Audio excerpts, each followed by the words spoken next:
Assalamualaikum warahmatullahi wabarakatuh. Alhamdulillah wassalatu wassalamu ala Rasulillah wa ala alihi wa sahbihi wa man wala amma ba'du.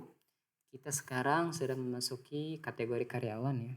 Kita udah masuk ke menu karyawan. Jadi di sini tertulis kelola akses dan izin staff ya. Jadi saya sebelumnya sudah bilang bahwa supervisor itu ini bisa mengakses seluruh eh, dari menu ya sampai pengaturan di sini. Tapi kalau misalnya untuk admin itu hanya mengakses seluruhnya kecuali pengaturan di sini tidak bisa diakses. Kemudian ada ada akun khusus untuk kasir ya. Dan kasir ini sebelumnya sudah saya bilang dia hanya bisa mengakses kasir dan juga riwayat shift.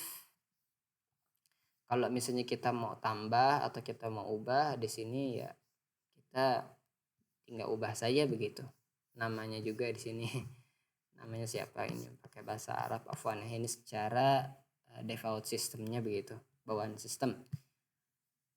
Kalau Anda jangan khawatir kalau misalnya Anda tidak ini kan dia supervisor ya, mengakses seluruhnya.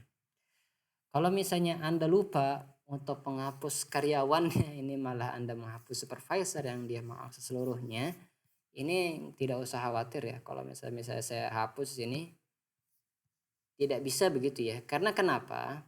Karena dia kan mengakses seluruhnya. Dia hanya satu orang yang memang dia berhak mengakses dan juga menambah karyawan yang baru. Jadi ini dia tidak bisa menghapus ya. Jadi memang dia minimal kalau pengen menghapus akun yang ini supervisor maka harus ada orang yang kedua memiliki peran yang sama. Kalau misalnya saya buat di sini dengan peran yang sama sebagai manajer, maka baru dia bisa dihapus karena ada dua peran yang sama begitu. Jadi bisa untuk mengakses atau menambah orang yang baru lagi begitu. Jadi jangan khawatir kalau misalnya karena di sini sistemnya dia sudah keamanannya cukup bagus ya. Jadi dia itu memberitahukan kenapa ini tidak bisa dihapus, kenapa ini begini. Jadi saya membuatnya ini untuk notifikasi memberitahukan kepada pengguna itu agar memahamkannya betul-betul begitu.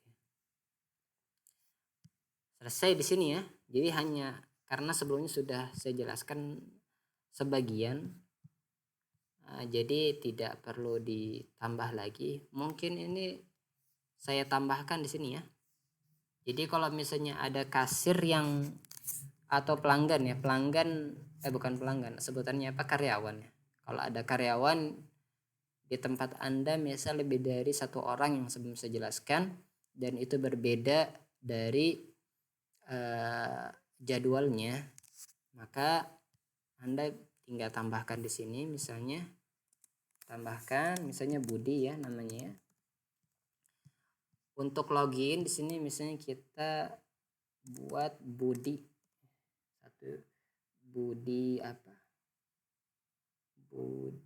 satu gitu aja mungkin ya. Budi 1. Ke atas seandainya 1 2 3. Di sini 1 2 3. Peran pekerjaannya kasir ya. Kita save. Jadi kalau misalnya Anda lihat di sini berarti ini untuk peran kasirnya ada 2 berarti. 2 kasir berarti di sini ya. Kita coba di sini. Kita buat di sini namanya kasir. Kita buat kasir 1 saja ya. Kasir 1. Di sini mungkin kita ubah kasir 1 saja ya, kasir 2 berarti ya untuk kasir 2 untuk login ini. Jadi untuk username kasir 1 dan kasir 2. Kalau ada 3 orang karyawan berarti ada 3 akun berarti ya untuk kasir ya. Jadi ada kasir 1, kasir 2. Jadi kalau misalnya jadwalnya jam 7 sampai jam 12, misalnya untuk Abdullah dari jam 7 sampai jam 12, berarti dia masuk di akunnya si Abdullah. Berarti dia masuk di akun yang ini ya. Kasir ya, kasir 1 berarti ya, untuk Abdullah ya. Ini nama penggunanya. 1 123. Kita masuk. Berarti di sini sudah tertulis di sini Abdullah kasir ya. Jadi di sini sudah masuk akunnya dia. Sebelumnya saya bilang untuk akun kasir dia hanya bisa mengakses 2 saja, post dan juga riwayat shift. Nah sekarang yang menjadi penting, kalau misalnya karyawan Anda sudah masuk waktu untuk kerja, maka tentu harus Anda buka shiftnya di sini. Jadi kapan dia masuk? Jadi di sini bisa tahu ya, ini karyawannya telat atau enggak, dari sini juga bisa ya. Jadi kapan dia masuk, kapan dia buka shift, itu bisa lihat sini. Jadi kalau misalnya dia buka, dia langsung dibuka shiftnya aja di sini. Saldo awal di sini berapa rupiah? Jadi di laci ya berapa? Misalnya saya di laci itu ada uang misalnya 10.000. Mulai dia buka shift. Shift terbuka jam 2.10 PM di saya ya. Berarti mulai dia itu jualan. Misalnya dia jualan sudah mulai ya, dibayar ya 1.200 konfirmasi transaksi. Oke, udah selesai nih, dia sudah selesai jualan dan sudah selesai juga untuk jadwalnya dia. Kemudian kita selesaikan di sini, kita save-nya terbuka, ini kita klik di sini. Kemudian saldo yang diharapkan 11.200. Kenapa? Karena total penjualannya ditambah 1.200. Saldo awalnya dia 10.000. Jadi di sini di di sistem dan juga di yang aktualnya itu harus sama ya. Karena kenapa di sini tersimpannya 1.200. Berarti otomatis di laci ada 11.200, nggak boleh kurang. Kalau misalnya ada kurang, misalnya ada 11.000 saja begitu, maka di sini kekurangan di laci kelihatan begitu. Kenapa kekurangan di laci? Nah itu nanti bisa Anda selidiki karena tidak sesuai begitu antara di laci dan juga di sistem. Ini sih kalau misalnya di sini salah cocok ya. Berarti kita tutup saja di sini. Nah sudah selesai Abdullah untuk jadwalnya dia. Di sini Anda lihat riwayat shiftnya. Nah, maka dia sudah masuk nih. Kasirnya Abdullah, waktu mulainya jam 2.10. Waktu selesainya jam 2.12, 2 menit misalnya. Saldo awalnya 10.000, 11.200, saldo aktualnya 11.200, selisihnya 0. Statusnya udah tutup. Sekarang udah selesai nih dia nih. Berarti kan dia harus keluar ya.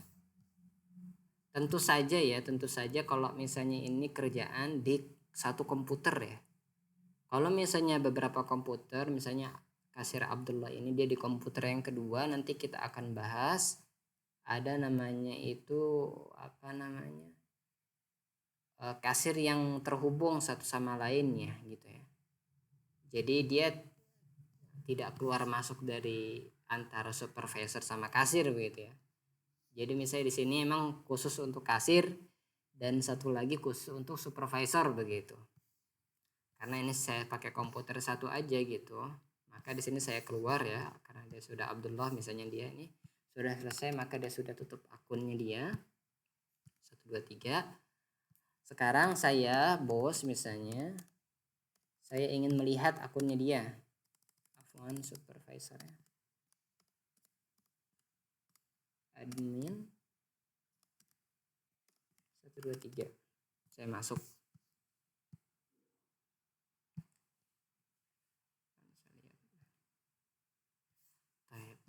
Saya sudah masuk di akun supervisor saya. Bisa Anda lihat di sini pergerakannya di beranda. Jam 1 itu udah 1.300 untuk penjualannya dan labanya ada 1.800, 12 Juni pukul 1. Kemudian di pukul 2 ada transaksi lagi begitu. 2.200 sama labanya 2.800 tanggal 12 Juni jam 2 di sini. Jadi di sini memang melihat pergerakan per jam ya, di sini otomatis ya untuk hari ini. Bisa juga untuk minggu dan juga bulan, tapi ini belum terisi karena kita hanya ada hari ini begitu. Sekarang kita pengen tahu untuk shift si Abdullah yang tadi sudah masuk untuk jadwalnya dia dan juga keluar, kita lihatnya dari mana? misalkan karyawan Abdullah sebelumnya kasir 1 di sini ya. Maka ada namanya riwayat shift. Jadi kita bisa lihat ya di sini ya, kasir Abdullah ini saldo aktualnya berapa. Jadi ini tidak ada namanya penipuan di sini ya. Jadi sudah terhitung di sini antara saldo aktual dan juga selisihnya berapa, saldo diharapkannya berapa. Seperti itu ya. Untuk berkaitan dengan akun karyawan di sini. Kalau misalnya saya coba Budi misalnya, saya coba Budi untuk kasir 2 ya, saya coba ya. Karena ini dia hanya ada riwayat 1 untuk Abdullah, kasir yang pertama ya. Abdullah. Kalau misalnya saya coba Budi misalnya.